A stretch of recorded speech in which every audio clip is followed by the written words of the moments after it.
and what your family was like. Well, I was one of, I believe, 9 originally, but I didn't know two had died before me, and so I was one of 7 and the youngest. And the outbreak of war, we were living in Chingford in Essex, and so we were being bombed frequently, and when they had the Great Fire of London, we could see all the sky was all lit up, because we weren't that far from London. And the next morning, of course, we were without water or gas or anything, and we had to go along to a standpipe to get water, and had to cook our meals on coal fires. In those days, the bedrooms had fireplaces in them, and we cooked our lunch on various fireplaces throughout the house. Well, this bombing went on quite a while, and before that, my college had been evacuated to Kettering in Northants, but I wasn't allowed to go. I had to stay home with my elderly mother. So I got a job at in Hertfordshire, Murex Welding, and again it was a case of just going to work half the time, being in air raid shelters, coming home and going straight into an Anderson shelter, which is in the back garden. And I got cold after cold, bronchitis, and I got rather low. So my sister telephoned my brother, who was in the Isle of Man.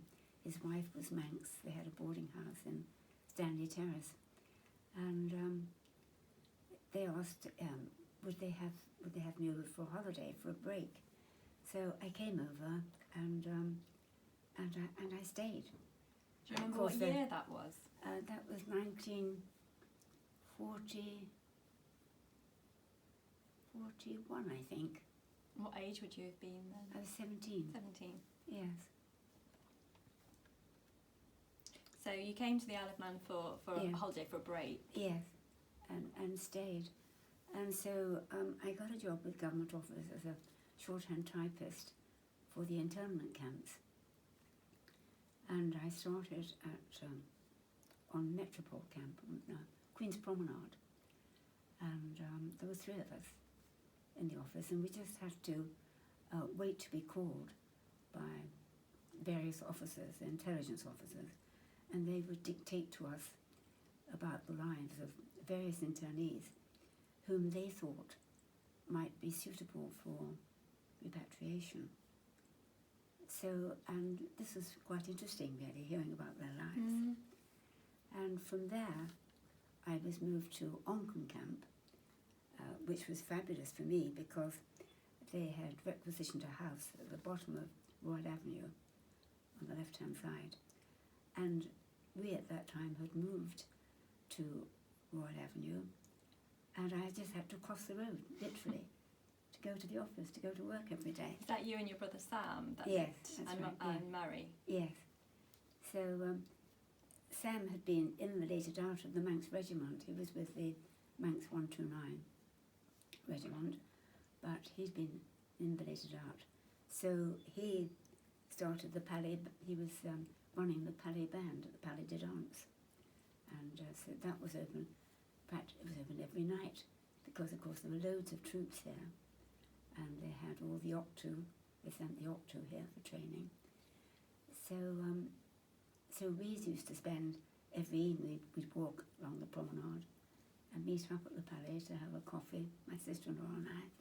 And of course we walked all the way home again because there were no buses late at night. Did it still feel like quite a holiday island then? Yes. Even with the war on? It did, very much so, because all the way along Loch Promenade, that wasn't an internment camp, that was HMS Valkyrie, Yeah. a ship, and that's where,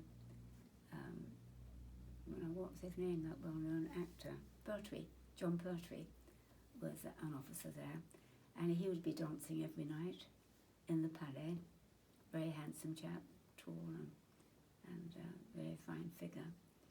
So there was a lot going on there for troops. They weren't allowed to, there was no bar in the Palais, but they were given a pass out, and they all went round the corner into the docks home, Yeah. and then they came back again for the dancing. And then they'd have big dances there, like a ball for the Red Cross, at which the governor at the time, Lord Granville, There's fundraisers. yeah, was in. So fundraising balls were held there. And did you go to those as well? No, I didn't have the suitable long gowns to go to them. But I think I watched them from upstairs. Once So or was there a twice. lot of eligible bachelors around at that time? No, because they were all in the forces. Yes, so no, there weren't. But a lot of the Manx girls met and met their husbands through the forces. Yes. So if we go back to your work in the internment camp, so you were basically taking shorthand for the officers. Yes. About when the men can and should be released. So yes. you were sort of, if they were suitable for yeah, release, if they were there were suitable. no danger. You know, So can you remember the sorts of people that were interned in Onken camp? I can't really. I remember one, but again, I think he was called Count somebody, and he enjoyed his time so much in the Isle of Man that after the war he came back to live here. Oh, really? And he lived in Onken, but I think he was known as Count somebody, but again, my memory has let me down, I can't remember. And were you ever Anyone? allowed inside the barbed wire, or No. were you always kept No, on the outer? no, they used to whistle, all the girls, as they went along the promenade. They used to go right up to the barbed wire. And how long did you do that for? Were you? Only about a year, I think. And see, in those days, the money was quite poor. I think I got about £1.20 a week, and I'd been getting £2.50 in Hertfordshire. So I saw an advert in the paper for a private secretary for, it was called at that time Crown Welding, but it quickly became RD Engineering Limited, which stood for Robert Dowty. And they who had been making nets, camouflage nets, Oh, had for the they? war effort, yeah. So they brought this Mr. Hodson over from across as general manager, and he converted it and ordered all these engineering machines and started up production. And the orders came from Robert Dowty's brother, George Dowty, who had the big engineering business in Cheltenham, and they supplied all the small parts for various types of aircraft. We in Onken made, for instance, the hand pumps for the Lancaster bomber. Oh, really? I've never heard that before. Yeah, yeah. Was that all secret at the time, or was Yeah. it common Yes. knowledge? No, it wasn't talked about, because they gave us the orders because, of course, we weren't being bombed as other places were. We did have a couple of bombs, but that was all the stray ones. Non-deliberate, yeah, Yeah. stray bombs. Yes. So, when you were working for the camps and when you were working for Mr. Hodson, was that both considered war work? Or were you, because you'd have been an age where you Yes. might have had to, because they had conscription for women at that time as well, Yes. didn't they? Yeah, well, the thing was, because I was on all these air ministry contracts and it had a lot to do with the distribution of the various parts we were making, I was able to go on the aircraft. They were only 8-seater planes in those days. I think they were called Rapiers, and they were only 8-seaters. So because I was on an air ministry contract, I could quote that number, and when I was going to Cheltenham on business, I would be able to get on a plane, and we went where we had to report was a private house at Castletown, and you had to get on a machine and be weighed, and depending on what you weighed, you were put in the middle, or the back, or the front. But my brother, the chief pilot, was the main pilot. I think it was the only pilot, was Captain Higgins, and he was a friend of my brother's. They played golf together, so he used to put me in the front. So because all the windows were blacked out except his, so being in the front, I could just see a bit, see out of his window. So how many times did you do that? I was I should think about 3 times I was there on business. Was that quite exciting at the time? It was, yeah, because Sir George Dowty, it was a very big concern, and he had a beautiful house for guests such as me, and a housekeeper to look after us. So it was quite exciting to go down there. So just talking a little bit about, so you worked with for Mr. Hodgson for how 9 years. For 9 years. Yes. And we were just looking at some photographs, weren't we, earlier on? And Yes. clearly your sisters and your brothers were coming over to visit. So Yes. at what point did that start to happen? These sort of, so you were now based here, Yes. and then your brothers and sisters Yes, Visited they only came to visit on the holidays. On holiday. And how would they have got here? Would they have gone on the train and the ferry? Train and boat. Yeah. Yeah. It took a long time actually to get down to London when I used to go, because we were always held up outside London for hours because of the bombing. Because it went on to doodlebugs, you know, when the silent ones. So you were still visiting during the war? You were Yes. going back to London? Yeah.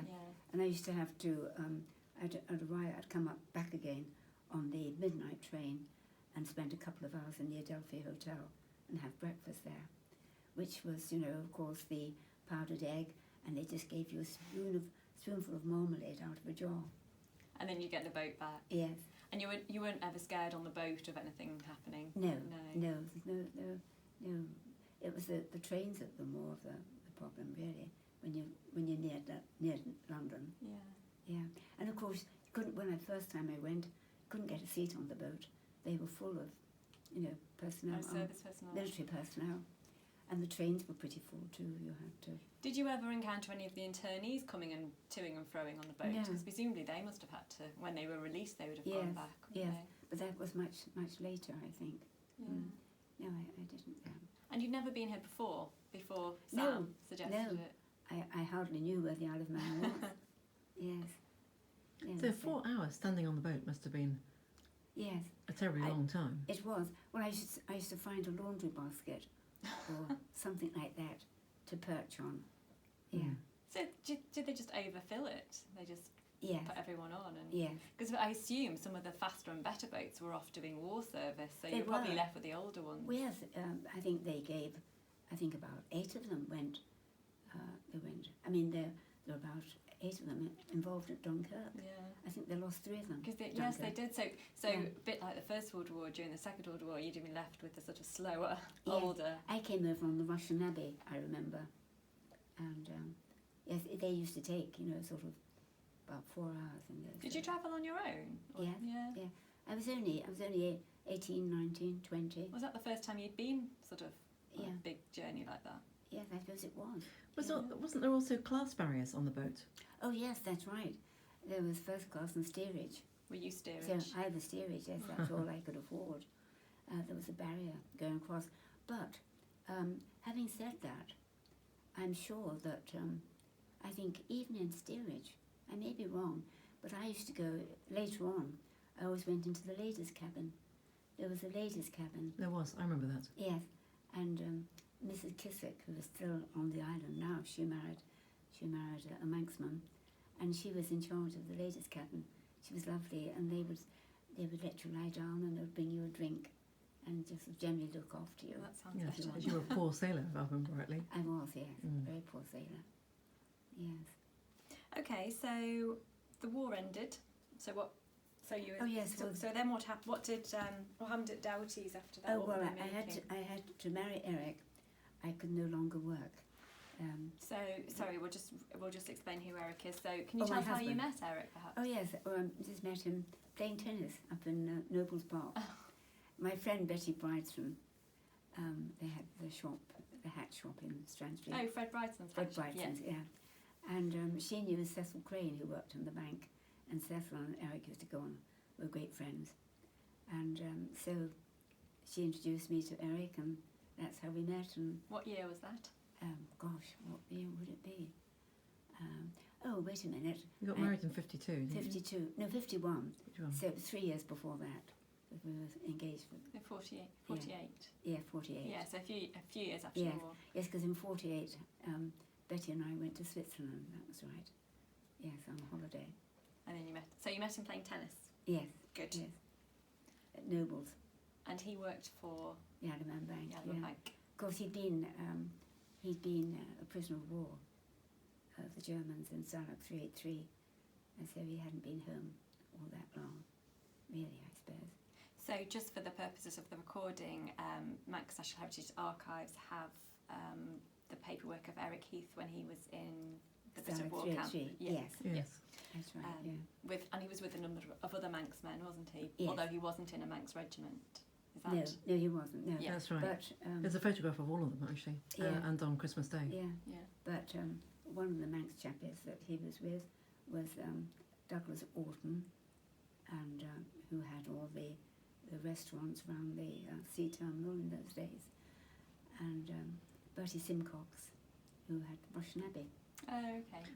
There was also people who had nicknames like Doughy Baker and Chalky White, people like that were there as well. Heard of Chalky White? Yes, well, I've listed them all on the photograph. Anyway, we digress. So after the war, you met him playing tennis, and then you had an We engagement. saved up for 3 years. To be married. Yes, to get married. Yeah. And where were you living at that time? I was living in a house in where is it? Alexandra Drive. Alexander Drive in Douglas. Yes. I had a room there. Yeah. And at which point did your sister Queenie move here?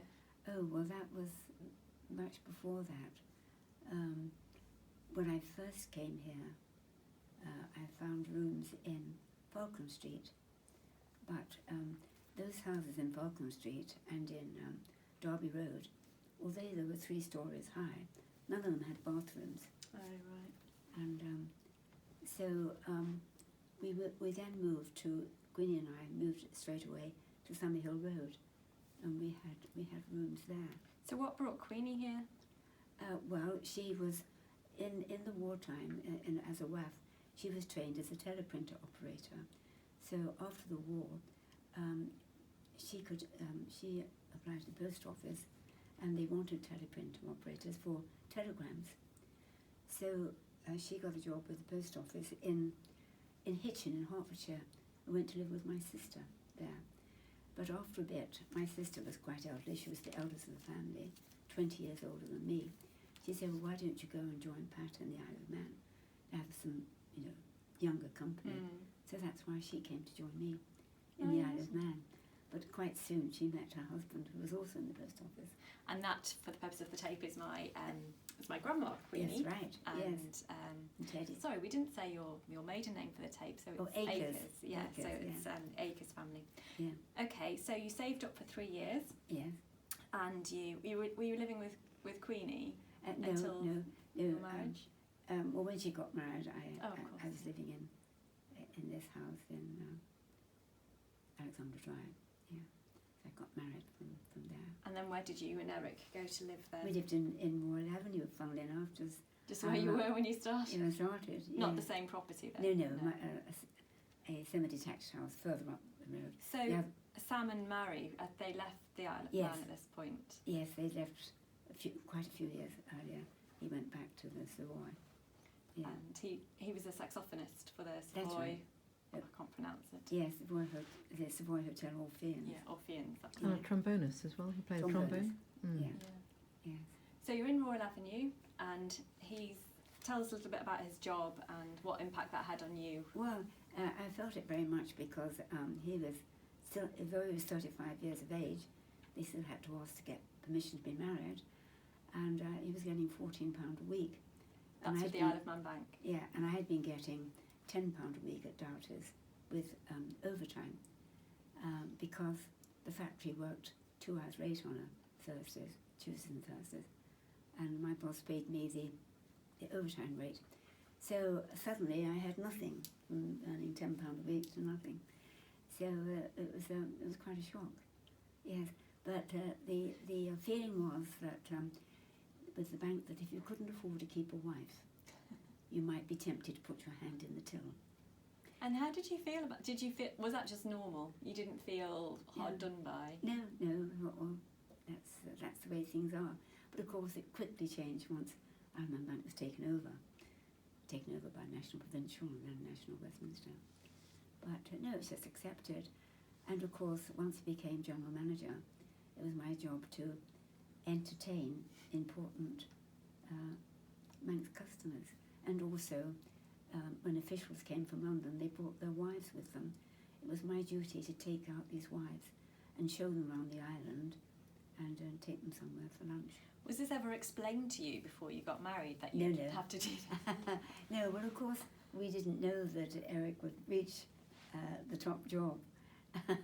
So what year roughly did he become general manager? Well, I suppose it was about 1969, I think. Now, I know you have many, many tales that you could tell us about what it was like to work with these entertain these customers. But one of the things I found most interesting, so you were living in Royal Avenue and then you had to move to a bigger house. Yes, we were told. The that's president interesting, said to us, now get yourself a decent house. Well, we liked the look of this house in Whitebridge Road, but it cost us an arm and a leg. There's no central heating, the windows are wanted replacing, and it'd been surveyed by the bank surveyor. And I said to him, there's no dry rot, you know. Oh, well, I did jump on it, it's all right. Anyhow, we found there was awful dry rot in it. And you got a mortgage to buy that property from the bank? Yeah. Yeah. And it was a very big mortgage, very big one. I remember Eric saying to me that we've got the biggest mortgage of the staff. And all because you were told you must had get a house to be more seemly to entertain him. Yeah. I seem to remember you were sent off as well on a cordon bleu cookery course. No, I did that on my own accord. Oh, you did that yourself. So tell us a little bit about what entertaining these customers was like then. What you had to put on dinner parties? Yeah. Well, you know, it's the case of you had drinks beforehand. They drank an awful amount of drink in those days. There was no worry about drink driving. You know, you had cocktails to start off with, of course, and then you had the starter with wine. Then you had the main course with usually red wine, and then you had dessert with a sweet wine, and then you had cheese with port, and then you had coffee with liqueurs. And you and Eric would have to fund that, or would the bank give you any money towards that? Yes, you were allowed to claim your expenses. Okay. Whether Eric ever did, I wouldn't know.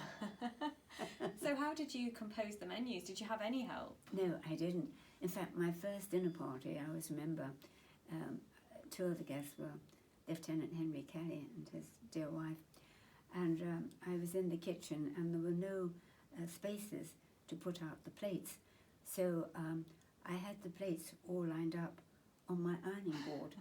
If the ironing board had collapsed, it had no dinner whatsoever. I don't suppose you remember what you cooked for your first dinner party? The pork chops. And somebody said to me, did you know if they all ate pork?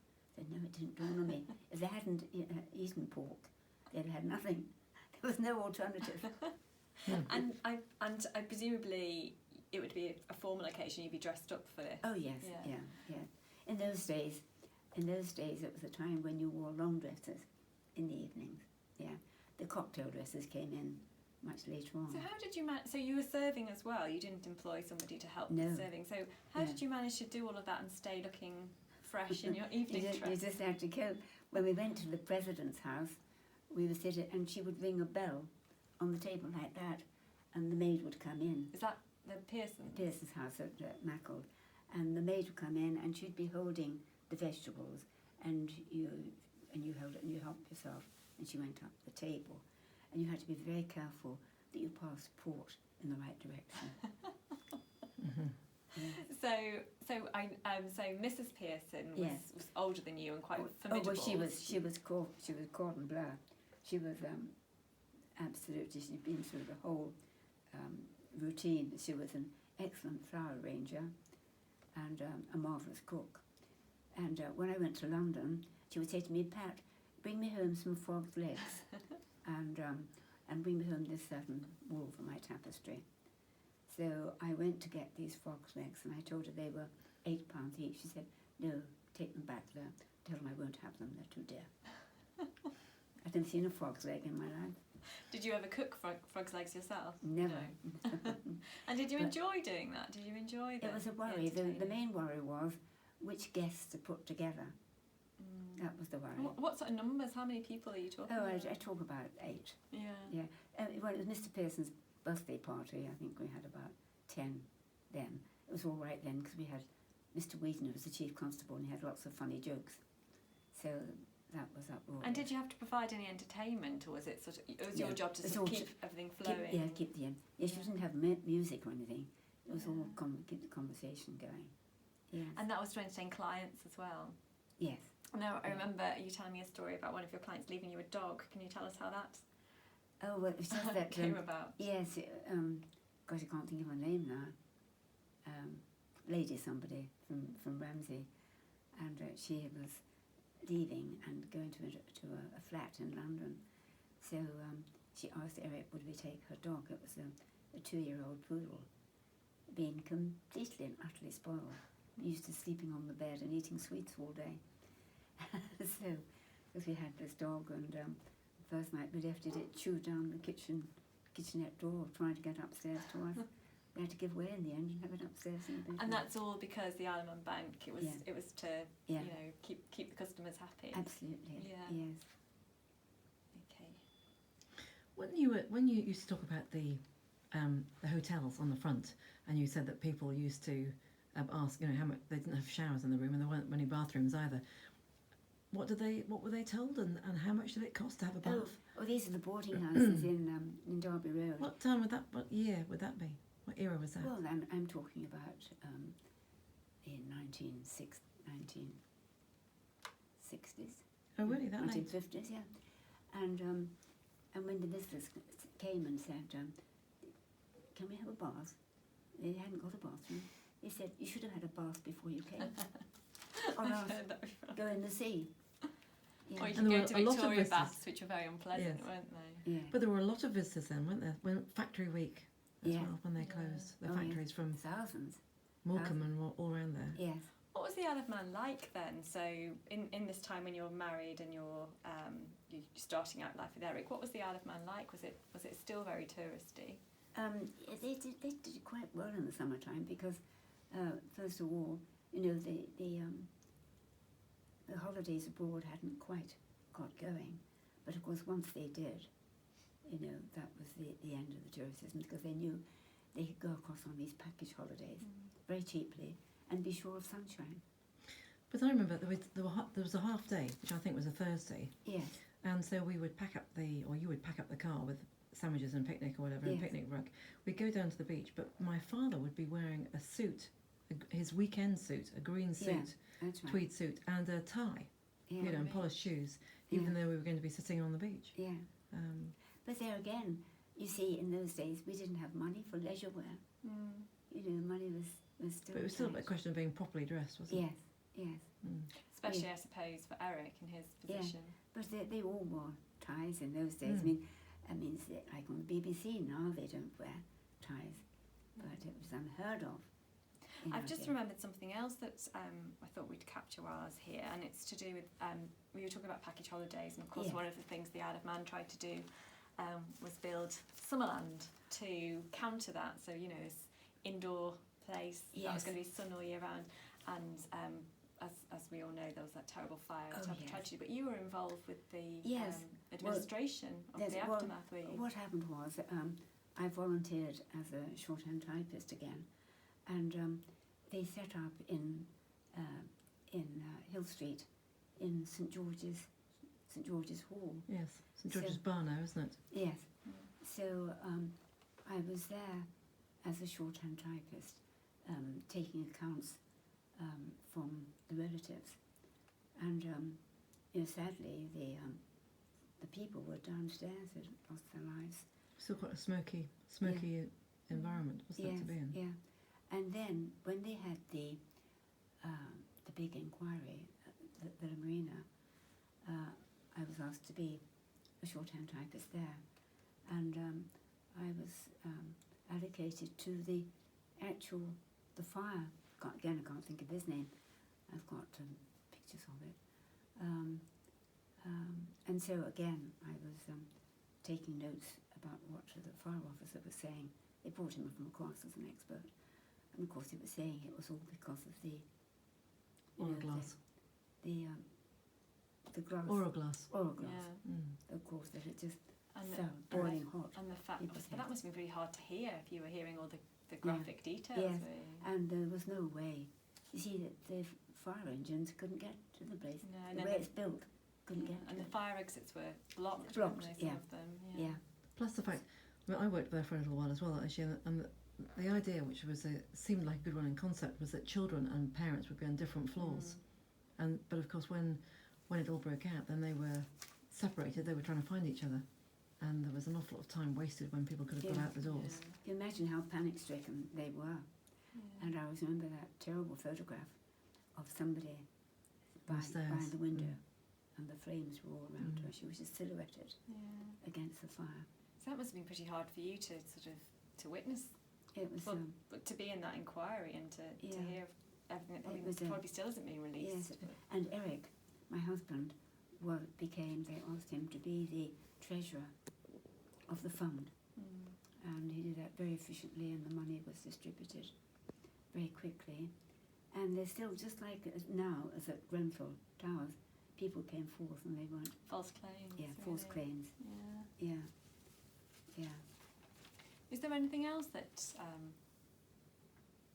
that you think we'd like to capture about your time on the island? I'm trying to think what we were discussing earlier. It's sometimes hard to convey, quite how things have changed really. Yeah. Just in terms, so for example, as a child, walking up with my mother up to Onken Village, for example, to get lunch. We didn't have a refrigerator, I don't think. We didn't, no. we had a Well, pantry. Royal Avenue, is it? Yeah, there was a pantry. Yeah. So in fact, you might buy a quarter of ham, but you didn't eat a slice on the way home or whatever. Definitely, it was the typical thing about the salad, for example, that went with it was a slice of lettuce and a slice of egg and a slice of cucumber, a slice of tomato, and each day you bought only enough food for that day, because otherwise It had to be fresh. it had to be fresh and no way of. But I remember Mum saying to me, let's walk on the sunny side of the street, and I would hold her gloved hand. She would have quite long gloves. Again, about being properly dressed, just to walk up the village and get some provisions. Yeah. The grocers at the top of the hill, was that Mr. Mills. Mr. Mills? Mills. Again, there was just getting the butter or the cheese. They came in these massive round things, didn't they? Yeah. But we only got 2 ounces when we were married. Yeah, cut with a wire. Food was still on. Yeah. on Yes, ration. it would have been. There was no brie or anything anything else, just cheddar, Yeah. actually, wasn't it? But the wonderful thing about it was that although we had tiny orders, few shillings, the grocer came and took your order and delivered it. Oh, so you didn't even And have to bring it home? No, the Quirks the bakers delivered the bread 3 times a week, and the butcher delivered the meat. When did that start to change? And the coalman used to bring the Coal. coal, obviously. Yes. And there was a fish van that came and bought kippers and things. In the summertime, the vans came around selling herrings, fresh herrings. So you'd buy them, off the. A rag and bone man. I don't remember Rag and Bone Man. I remember somebody calling out in the street. Oh. But I mean, all the deliveries, an awful lot of deliveries came. And the other thing was, of course, you had quite a big garden in Royal Avenue, so you used to supplement the Make fruit pies every day for dessert. So picking fruit pies, growing gooseberries, black currants, raspberry canes, Yes. potatoes, Yeah. a lot of vegetables to supplement Yeah. the household budget. Yes. Yeah. So no popping down for a £2.50 coffee. Oh no. No, indeed. And do you remember that changing? Do you remember it becoming, because the co-op's been in Onken Village a long time, hasn't it? It has, yes. So Yes. In fact, I don't remember the co-op in the village. I know there was co-op butchers, I remember.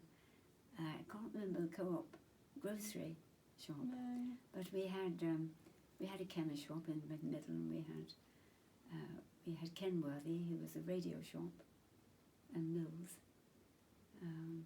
And later on became there was a washateria. And it was the people who had the washateria who very kindly provided the money to start their son died. He suffered from the bends. Gosh, I can't think of his name. But it was they who started the money for the where Dad went for his ulcer. The hyperbaric chamber. Hyperbaric chamber. Oh, right. They provided the money. What's a washateria? Washateria, for In your clothes. taking your clothes Like a laundrette. Laundrette, Yes. yes. Yeah. We call it washaterian. Yes. Yeah, Yeah. probably is. Laundrette's probably American. I don't know. Yeah, yeah. And of course, I was just looking at your beautiful window on Harbour Road and Bridle Road, isn't it? Yeah. And looking at how much Onken's developed. So, do you remember sort of the land grabs in the 70s when they started building all these bungalows all over Onken? Because that must have changed the feel of Onken a lot. Absolutely, yes. Well, below it, Of course, here. right opposite you actually in Whitebridge Road, when they were building Ballacrint. That's right, going up There's there. fields, wasn't it? Just Fields, in between. Yeah, and of course it was a field at the back of our house, and Yes, of course, because you that was all a field. on Whitebridge Road was yes, it would have been Yeah, only buildings on that road, and That's now right, yeah. again looking out the window, you've got all of Lakeside Yes. Gardens. yes.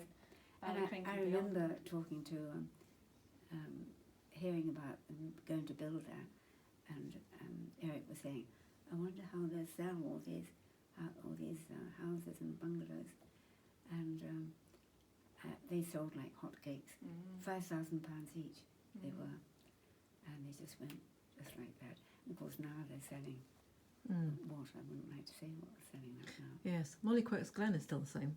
Yes. Because we used to walk up the road to Molly Quirk's Glen. I don't remember Groundle Glen at all, actually. Not. No. Yeah. Well, it must have been there. That water wheel must have been there. Yeah. But Molly Quirk's Glen hasn't changed a bit. Yeah. It's still beautiful Yeah. Yes. as it was then. Yes. And lots of other places like the Cosy Nook Cafe at Port Erin. At Port Erin, yes. We used to go down there and sit on the beach, We didn't did, we? yeah. And when did you get a car? Did you have a car early on? We did, but petrol was rationed, so we could only use it at the weekend.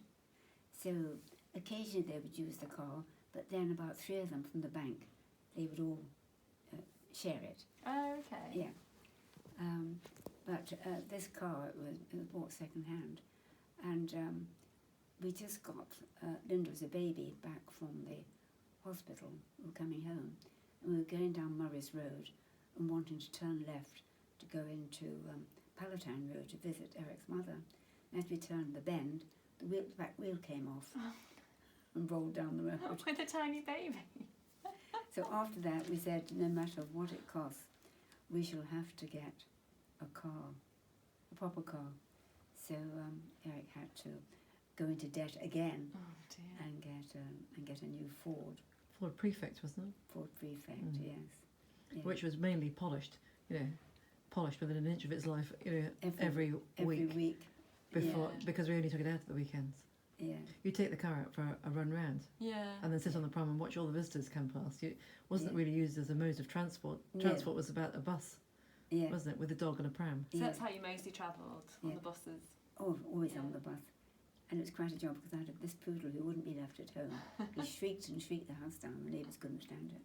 So I had this very heavy pram with a very heavy iron hood. And so managing with the pram and the dog on the lead, getting on up and I down know how you buses. feel. You will do. Not easy. Yeah. And did that client ever come back for her poodle? No, No. no, Lived with you. no, no.